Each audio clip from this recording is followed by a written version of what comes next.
మన vintage collections, Kadambari collections, పూర్ణిమ prints లో ఎంత కొంటే అంత ఉచితం.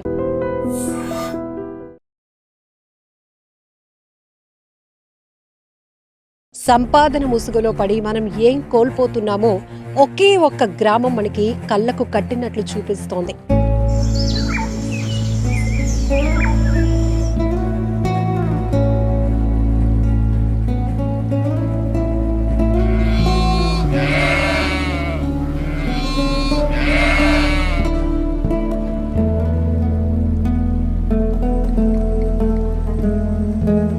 రెండు 2019 సంవత్సరంలో ఏర్పాటైన ఈ గ్రామం ఇప్పుడు 60 ఎకరాల విస్తీర్ణంలో ఎటు చూసినా కూడా మనకి ఆనాటి జీవన విధానం ఎలా ఉండేది ఇదంతా చెప్పే కన్నా ఇదంతా మీకు ఐ డ్రీమ్ ఛానల్లో చూపిస్తే బాగుంటుందని కూర్మ గ్రామానికి వచ్చేసాం. వైదిక గ్రామం.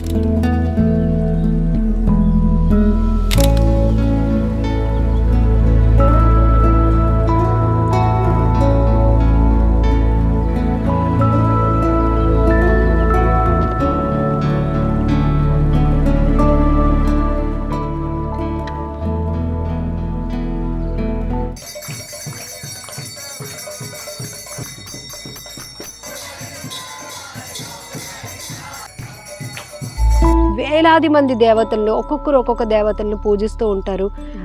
ఎవరి భక్తి వాళ్ళది. కానీ మనం హిందువులు అనేటప్పటికి ఏంటి ఫస్ట్ గా మనం దేన్ని ప్రాముఖ్యంగా తీసుకోవాలి అంటే వేదాస్, పురాణాస్, ఉపనిషత్స్ దీని నుంచి రిలేట్ అయి ఉండాలి. అందరినీ మనం గురువుగా స్వీకరించి వాళ్ళు చెప్పే మార్గంలో మనం వెళ్ళటం వల్ల అది రైట్ వే కాదు అనేది భగవద్గీత స్వయంగా చెప్తోంది. ఎవరు గురువు? గురువు అంటే అతను ఆత్మదర్శి అయి ఉండాలన్నమాట. హరే కృష్ణ. అంటే మనకి వేదాలు, ఉపనిషత్తులు ఇలా చాలా ఉన్నాయి. ఒక్కొక్కరు ఒక్కొక్క రకమైన ఈ స్పిరిచువల్ డిస్కషన్స్ వచ్చినప్పుడు ఒక్కొక్కరు ఒక్కొక్క దాన్ని గైడ్గా తీసుకుని ఉంటారు. అయితే మనకి కూడా ఒక కన్ఫ్యూజన్ ఏంటి అంటే మీరు అనునిత్యం కృష్ణరామ నామస్మరణలో ఉంటారు కాబట్టి హరే కృష్ణ హరే రామ అని. బట్ మిగతా వాళ్ళు వేలాది మంది దేవతలను ఒక్కొక్కరు ఒక్కొక్క దేవతలను పూజిస్తూ ఉంటారు. ఎవరి భక్తి వాళ్ళది. కానీ మనం హిందువులు అనేటప్పటికి ఏంటి ఫస్ట్ గా మనం దేన్ని ప్రాముఖ్యంగా తీసుకోవాలి అంటారు? యాక్చువల్గా శృతి, స్మృతి, పురాణాది పంచరాత్రి విధిం విన ఐకాంతికిర్ హరేర్ భక్తిర్ ఉత్పాత ఏవే కల్పతే. యాక్చువల్ మన వేదాస్లో ఏం చెప్పబడిందంటే మనము ఏ గ్రంథమైనా పవిత్ర గ్రంథం అని భావించాలి అంటే ఆ గ్రంథము దేని మీద ఆధారపడి ఉండాలి అంటే వేదాలలో నుంచన్నా అది ఆధారపడి ఉండాలి, లేదా స్మృతి అంటే ఉపనిషత్తులు, లేదా పురాణాస్. ఈ మూడింటి నుంచి మనం రిఫరెన్సెస్ తీసుకోవాలండి. అంతేకాని ఎవరో రాశారు బుక్స్ అది తీసేసుకొని నాకు భక్తి అర్థమైపోయింది లేకపోతే నాకు ఆధ్యాత్మికం వచ్చేసింది అని ఇలా బుక్స్ చదవడం కాదు. ఆ బుక్ ఆథర్ లేదా అతని గురువు లేదా ఆ బుక్ దేనికి సంబంధించింది అంటే మనం దేన్ని ప్రామాణికంగా తీసుకోవాలి? ఐదర్ వేదాస్, పురాణాస్, ఉపనిషత్స్ దీని నుంచి రిలేట్ అయి ఉండాలి. ఓకే. కానీ ఇవి కూడా చాలా బుక్స్ ఉన్నాయి. పురాణాస్లో 18 పురాణాస్ ఉన్నాయి, ఉపనిషత్తులో 108 ఉపనిషత్తులు ఉన్నాయి, వేదాస్లో 4 వేదాస్ ఉన్నాయి. ఒక్కొక్క వేదం చదవాలంటే 12.5 సంవత్సరాలు పడుతుంది. ఆ మనిషి ఆయువు అంతా అయిపోతుంది. అది చదవడం ఏమో మళ్ళీ ఆచరించడం కూడా చాలా డీప్ గా వెళ్ళాలి. మళ్ళీ కృష్ణుడు చెప్తున్నాడు భగవద్గీతలో వేదాస్ చదివిన తర్వాత కూడా లాస్ట్ కి కన్క్లూజన్ లేకుండా మిగిలిపోయే వాళ్ళు చాలా మంది ఉంటారంట. అంటే భగవంతుడు ఆకారుడా నిరాకారుడా క్వశ్చన్ దగ్గర వచ్చి ఆగిపోతారండి. అంటే అతనికి రూపం ఉంటుందా? ఇది చాలా మందిలో ఉన్న డౌట్. భగవంతుడికి రూపం, మనం అనేక రూపాల్లో భగవంతుడిని కొలుస్తున్నాం, కానీ రూపం లేనివాడు అంటే ఏ జీవిలోనైనా తాను ఉన్నాను అనేవాడే పరమాత్మ. ఇది ఒక లెవెల్ ఆఫ్ అండర్స్టాండింగ్. ఇది వేదాస్ లో కన్క్లూజన్ లేకుండా ఎండ్ అయిపోయే స్టేట్మెంట్ ఇది. ఏంటంటే భగవంతుడు సర్వంతర్యామి అన్నిట్లో ఉన్నాడు, కానీ అతను నిర్గుణుడు నిరాకారుడు అని చెప్పేస్తారు ఫైనల్ గా. కానీ యాక్చువల్గా వేదాస్లోనే చాలా ఇంపార్టెంట్ వాక్యం ఉంది, నారాయణ పర అవ్యక్తాత్. Narayana is the supreme person, he's a person, he staying in Narayana పర. అంటే ఈ భౌతిక జగత్తుకి పైన ఉన్న లోకంలో నారాయణుడు అనే వ్యక్తి ఉన్నాడు అని చెప్తున్నారు. పర్సన్ మీన్స్ అంటే ఒక రూపం ఉంది కదా. ఉంది. ఇక్కడికి మీరు చూడండి, భగవంతుడికి రూపం ఉంది, ఒక ఆన్సర్ దొరికింది, ఒప్పుకున్నాను. రెండోది ఏ గ్రంథం చదవాలి. ఇక్కడ మనం కొంచెం అన్నిటినీ కూడా కలపాలి అండి. అన్ని గ్రంథాలను కూడా కొంచెం మనము డీప్గా అనలైజ్ చేయాలి. ఇవన్నీ గ్రంథాలు రాసింది ఎవరు? యాక్చువల్గా వ్యాస మహర్షి. వ్యాస మహర్షి మనకు ప్రామాణిక ఆచార్యులు. ఎందుకో వ్యాసాయ విష్ణు రూపాయ వ్యాస రూపాయ విష్ణువే.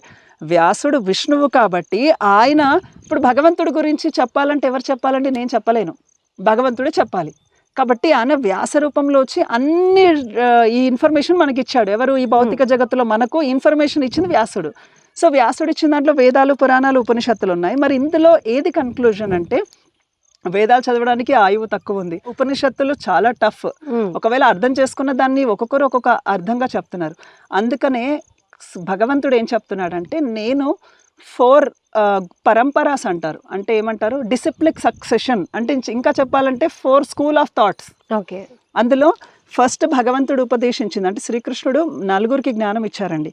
లక్ష్మీదేవికి, ఎవరైతే చిన్నజీయర స్వామి వారు ఉన్నారు కదా ఆయన ఆచరించేది శ్రీ వైష్ణవం. తర్వాత బ్రహ్మదేవుడికి, ఇప్పుడు మేము ఆచరించేది బ్రహ్మ వైష్ణవ గౌడీయ సాంప్రదాయం మాది. తర్వాత రుద్ర సాంప్రదాయం, ఇంకొకటి కుమార సాంప్రదాయం. ఈ 4కి ఫస్ట్ ఈ నాలెడ్జ్ ఇవ్వబడింది, ఈ వేద జ్ఞానము.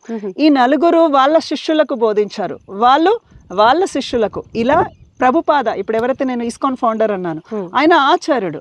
సో ఈ 4 పరంపరలో నుంచి వచ్చిన వ్యక్తులని మనము ఒక గురువులాగా అంగీకరించాలి, ఫస్ట్ థింగ్. ఓకే. ఇంకా ఈ 4 పరంపర నుంచి కాకుండా వేరే దగ్గర స్వీకరిస్తే అది శాస్త్రం ఒప్పుకోవట్లేదు. ఎవరంటే వాళ్ళని గురువులాగా స్వీకరించలేము. అసలు గురువు ఎవరు? సో నేను మీ ఫస్ట్ క్వశ్చన్ ఫస్ట్ అది క్లియర్ చేసేస్తా. Why there is no one book ఎందుకు లేదు? సో ఈ వేదాలు, ఉపనిషత్తులు, పురాణాలు అన్ని కూడా కలియుగ జనులని కన్ఫ్యూజన్ చేస్తున్నాయని వ్యాస మహర్షి యొక్క గురువు నారదముని వ్యాసుడి దగ్గరకు వచ్చి నువ్వు అందరినీ కూడా కన్ఫ్యూజ్ చేసేస్తున్నావు. ఏమని? ఓకే, నువ్వు ఈ దేవతను ఆరాధించు, ఆరోగ్యం బాగుంటుంది, నీ బిజినెస్ బాగుండాలి అంటే నువ్వు ఈ రత్నం పెట్టుకో, ఈ ఉంగరం పెట్టుకో, లేదా ఈ వ్రతం చేపించు అని వాళ్ళకన్నీ కూడా భౌతికమైన ప్రేరణలు కలిగిస్తున్నావు.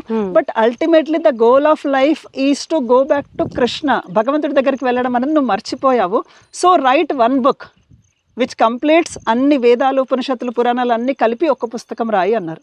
అప్పుడు వ్యాస మహర్షులు రాసిన చివరిది శ్రీమద్ భాగవతం. ఓకే. అందుకనే ప్రతి ఒక్కరింట్లో శ్రీమద్ భాగవతం ఉండాలి. కానీ శ్రీమద్ భాగవతంని కూడా ఫస్ట్ అవన్నీ స్టోరీ లాగా ఉంటుంది, కానీ దానికన్నా ముందు మనకు బేసిక్ అండర్స్టాండింగ్ రావాలి. కాబట్టి మన ముఖ్యమైన ప్రముఖమైన పుస్తకం భగవద్గీత అండి. భగవద్గీత యథాతథము. సో భగవద్గీతను ఎందుకు మరి ఇంత ప్రామాణికంగా తీసుకోవాలి అంటే కృష్ణుడు భగవద్గీతలో ఏం చెప్తున్నాడంటే వేదైశ్చ సర్వైర్ అహమేవ వేద్యః, అంటే అర్జున అన్ని వేదాలను చదివినా కూడా చివరికి నన్ను తెలుసుకోవాలి, కాబట్టి డైరెక్ట్గా నన్ను తెలుసుకో. ఇది conclusion. That is why Bhagavad Gita is మనము అంగీకరించాలి. మళ్ళీ భగవద్గీత దేని కిందకి వస్తుంది? నేను ఫస్ట్ మీకు చెప్పాను, శృతి, స్మృతి, పురాణ, ఈ 3 నుంచే మనం కన్సిడర్ చేయాలి. కానీ ఎవరు మామూలు వ్యక్తి రాసిన బుక్స్ చదవదు. సో ఇప్పుడు ఇది గీత, భగవద్గీత అంటే ఉపనిషత్ అనమాట. సో ఉపనిషత్తుల కిందికి వచ్చింది అంటే రచించింది వ్యాస మహర్షి, కాబట్టి ఇది ప్రామాణికమైన పుస్తకము. మళ్ళీ అందులో ఏం చెప్పబడింది? వేదాలు, ఉపనిషత్తులు, పురాణాల యొక్క సారాంశము భగవద్గీత అని కృష్ణుడు క్లియర్గా చెప్తున్నాడు. సో అందుకని ఎండ్ ఉంది, భగవద్గీత దగ్గరకు వచ్చి ఎండ్ అయిపోతుంది. కానీ ఈ పదాలు కూడా దీన్ని కూడా మార్చి 600కు పైగా భగవద్గీతలు డిఫరెంట్ ఎడిషన్స్ తోటి ఒకరొక థాట్స్ తోటి మారుస్తున్నారు. కానీ నేరుగా కృష్ణుడు ఏం చెప్పాడో ఉన్నట్టు ఎవరు ట్రాన్స్లేట్ చేయట్లేదు. కృష్ణుడు ఏం చెప్తున్నాడు? సర్వధర్మాన్ పరిత్యజ్య మామేకం శరణం వ్రజ, అర్జున అన్ని ధర్మాలు వదిలేసి నన్ను శరణు పొందు అన్నాడు. ఈ వాక్యంని చెప్పరు ఎవరు. భగవద్గీత అంతా చదివినా కూడా ఈ వాక్యం చెప్పరు. ఎందుకు కృష్ణుడికి శరణు పొందాలని మళ్ళీ క్వశ్చన్ అడుగుతారు. But Krishna is the supreme creator, అది మనం అర్థం చేసుకోవాలి. అందుకనే ఈ బుక్స్ చదివేటప్పుడు కూడా ఏ గురువు నుంచి మనం వింటున్నాము, అతను ప్రామాణికమా కాదా అని తెలుసుకోవాలండి. గురువు అన్నారు, అందరినీ మనం గురువుగా స్వీకరించి వాళ్ళు చెప్పే మార్గంలో మనం వెళ్ళటం వల్ల అది రైట్ వే కాదు అనేది భగవద్గీత స్వయంగా చెప్తోంది. ఎవరు గురువు? కృష్ణుడు 4వ అధ్యాయం 32వ శ్లోకంలో తద్విద్ధి ప్రణిపాతేన పరిప్రశ్నైన సేవయ ఉపదేక్షంతి తే జ్ఞానం జ్ఞానినస్తత్వదర్శిన. గురువు అంటే అతను ఆత్మదర్శి అయి ఉండాలన్నమాట. ఆత్మదర్శి అంటే ఏంటంటే తను ఇప్పుడు ఈ భౌతిక జగత్తులో ఉన్న దుఃఖాల గురించి తెలుసు, ఆధ్యాత్మిక లోకంలో జరిగే విషయాల గురించి తెలుసు, ప్రతి ఒక్క జీవుడు పడే బాధల గురించి కూడా తనకు తెలుసు అనమాట. అతను ఆత్మదర్శి అంటారు లేదా తత్వదర్శి అంటారు. అతని దగ్గరికి వెళ్ళి నువ్వు ప్రశ్నలు అడుగు. ఎలాంటి ప్రశ్నలు? వై గాడ్ క్రియేటెడ్ దిస్, అసలు భగవంతుడు ఎందుకు ఇది క్రియేట్ చేశాడు. మొన్న ఒక 5th క్లాస్ అబ్బాయి అండి వచ్చి సీరియస్గా అడుగుతున్నాడు అనమాట. అసలు ఎందుకండి దేవుడు ఇంత కష్టపెడుతున్నాడు, స్కూల్కి పంపిస్తున్నాడు, హోంవర్క్లు రాపిస్తున్నాడు, నిజంగా ఇట్లా అడుగుతున్నాడు, అసలు ఎందుకు మనం తయారు చేశాడు అన్నాడు. కృష్ణుడు ఇదే చెప్తున్నాడు, ఏమని మమైవాంశో జీవలోకే జీవభూత సనాతన. అర్జున, అందరూ నా అంశలే, నాతోటి ఉండేవాళ్ళే, కానీ వాళ్ళు ఈ ప్రకృతి లోపల, ఈ శరీరం లోపల బంధింపబడ్డారు. సో అందుకని మనము నిజమైన గురువుని ఎవరైతే మనం ఆశ్రయిస్తాం కదా, ఆ గురువు మనకి భగవంతుడైన శ్రీకృష్ణుడు. శాస్త్రాల సారం ఎక్స్ప్లెయిన్ చేయాలండి, అతను గురువు. మళ్ళీ ఇంకా ఈజీగా చెప్పాలంటే నేను ఇప్పుడు నలుగురు చెప్పాను. ఫస్ట్ ఈ నలుగురు నుంచి ఎవరెవరు? లక్ష్మీదేవి, బ్రహ్మ, రుద్ర అంటే శివుడు, కుమార అంటే బ్రహ్మకి నాలుగురు కుమారులు ఉన్నారండి. కుమారాస్ అంటారు. అందులో ఒకరు సనత్ కుమార్ అని ఉంటారు. అతని నుంచి వచ్చిన గురు పరంపర. ఈ నలుగురు నుంచి ఏ గురువు వచ్చినా మనం యాక్సెప్ట్ చేయొచ్చు. కానీ ఎవరైనా ఇట్లా నేను ఇంట్లో కూర్చున్నాను, నాకు పూర్తి జ్ఞానం వచ్చేసింది, నేను మీకు జ్ఞానం బోధిస్తాను రండి అంటే, మీకేం జరగబోతుందో నేను చెప్పగలుగుతాను, మీ సమస్యలు తీర్చేయగలుగుతాను అంటే కాదు.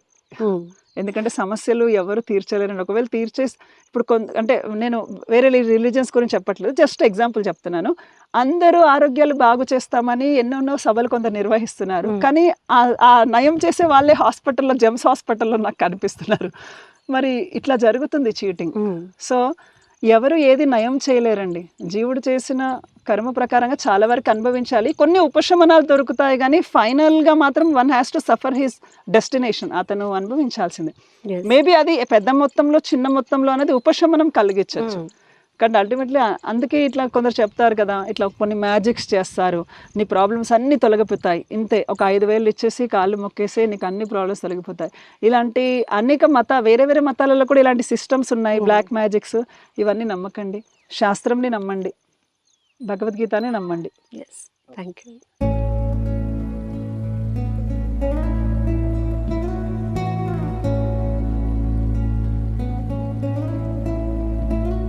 కోర్మ గ్రామం వైదిక గ్రామంగా పిలువబడుతున్న ఈ గ్రామంలో 16 కుటుంబాలు ఉంటున్నాయి.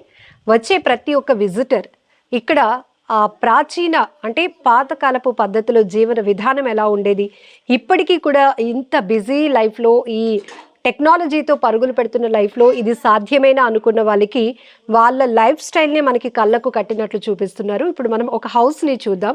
సో ఈ ఇంటిలో ఉన్నటువంటి వాతావరణం పూర్తిగా హరే కృష్ణ. సరే వివరిస్తారా? ఎస్, యాక్చువల్గా ఇది ప్రసాద్ ప్రభు వాళ్ళ ఫ్యామిలీ ఇంటికి మనం వచ్చాము. సో ఇక్కడ ఏదైతే ఇప్పుడు కిచెన్లో అలుకుతున్నారు కదా, మనం చూడొచ్చు. యాక్చువల్గా ఇప్పుడు నాన్ రెన్యూవబుల్ రిసోర్సెస్ అంటారు. మీరు ఎప్పుడైనా విన్నారండి నాన్ రెన్యూవబుల్ అని? అంటే భూమి లోపల కొన్ని ఇంధనాలు ఉంటాయి అన్నమాట. ఆ ఇంధనాలు ఎప్పుడైతే మనిషి బయటికి తీస్తాడో ఆ ఇంధనాలు మళ్ళీ అందులో తయారవ్వవు. అర్థమవుతుంది కదండి. సో అట్లా ఇప్పుడు మనం ఏదైతే ఎల్పిజి వాడుతున్నాం కదా, ఇది భూమి నుంచే తీస్తున్నారు. ఇలా భూమిలో ఉన్న రెన్యూవబుల్ రిసోర్సెస్ పూర్తిగా ఎప్పుడు అయిపోతాయో అప్పుడు భూమి కొలాప్స్ అవుతుంది. ఇప్పుడు అదే జరుగుతుంది. పెట్రోల్ ఇవన్నీ తీస్తున్నారు, మళ్ళీ అవి తయారవ్వవు. అంటే భూమి లోపల ఖాళీ స్థలం ఏర్పడుతుంది, దీనివల్ల డిస్టర్బెన్సెస్ అవుతాయి. కానీ మీరు పూర్వం చూస్తే వంట చేయడానికి కర్రలు వాడేవారు, వంట చేయడానికి కర్రలు ఉపయోగించేవారు. ఆ కర్రలు కూడా ఇక్కడ మీరు ఎన్ని కొండలు ఉన్నాయి చూస్తున్నారు కదా, ఈ కొండలు ఉన్న వేస్ట్ కర్ర అంతా కూడా తెచ్చుకుంటున్నాం ఫస్ట్ థింగ్. రెండోది, ఈ కర్రలు ఏదైతే మనము పొయ్యికి వాడుతున్నామో ఆ కాలిన తర్వాత ఆ బూడిదని మనం పాత్రలు తోమడానికి యూస్ చేస్తున్నాం. మీరు ఎప్పుడైనా ప్లేట్స్ డిష్ బార్స్ చూసారా? విమ్ డిష్ బార్ అంటారు అడ్వర్టైజ్మెంట్స్, నీట్గా తెల్లగా తోముతుంది. కానీ యాక్చువల్గా ఆ కెమికల్ పోయడం వల్ల ఏమవుతుందంటే అందులో కొన్ని కెమికల్ పార్టికల్స్ ప్లేట్లోనే ఉండిపోతాయి. దానివల్ల స్కిన్ ప్రాబ్లమ్స్ అన్ని కూడా ఫ్యూచర్లో వచ్చే ఛాన్సెస్ ఉన్నాయి. అందుకే ఈ మధ్య చాలా మంది స్కిన్ ప్రాబ్లమ్స్ వస్తున్నాయి. సో కానీ అదే మీరు బూడిదతో తోమండి ప్లేట్, ఈవెన్ ఎంత ఆయిలీ ఉన్నా కూడా జస్ట్ కొంచెం బూడిద వేస్తే క్లీన్ అయిపోతుంది. అందుకని మనము దీనికి రావాల్సి వస్తుంది అనమాట. సో బూడిద ఉపయోగించవచ్చు, కర్రలతోటి యూజ్ చేయడం వల్ల పొల్యూషన్ ఉండదు. రెండోది, భూమి నుంచి భూగర్భ ఇంధనాలు తీయాల్సిన అవసరం లేదు.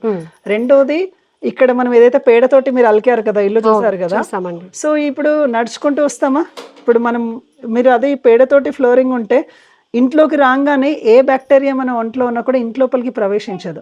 అందుకే కరోనా టైంలో కూడా పేడ ఇల్లు ఏదైతే అలికి ఉన్న వాళ్ళ ఇంట్లో ఎవరికి రాలేదు, ఎందుకంటే ఇంటి లోపలికి రాదు. బయట గడపకేమో పసుపు వేస్తాము, లోపలేమో పేడ అలుకుతారు, సో ఛాన్స్ లేదు. అందుకని పొయ్యిలో మేము ప్రతి 1 వీక్కి 15 డేస్కి మొత్తం కిచెన్ అంతా అలికేస్తారు. సో ప్రతి ఇంటిలో ఒక బావి కనపడుతోంది. అవునండి, అవును. చక్కగా ఎత్తులో వాటర్ ఉంటాయండి, ఇవే తాగుతుంటాం. ఇవే ఇంకా ఇది ఫిల్టర్ వాటర్ కన్నా బాగుంటాయి ఇవి. హ్మ్. ఎవరైనా విజిటర్స్ కూడా ఈ వీడియో చూసిన వాళ్ళు కూడా వచ్చి కొంచెం వాటర్ తాగి వెళ్ళొచ్చు, ఎందుకంటే ఈ వాటర్ చాలా శక్తివంతమైనవి అన్నమాట. ఇక్కడే చాలా కూల్ గా ఉంది, చాలా చల్లగా అనిపిస్తోంది కూడా. ఈవెన్ ఎంత ఎండలో వచ్చినా కూడా ఫ్రిడ్జ్ వాటర్ లాగా చల్లగా ఉంటాయి ఇవి.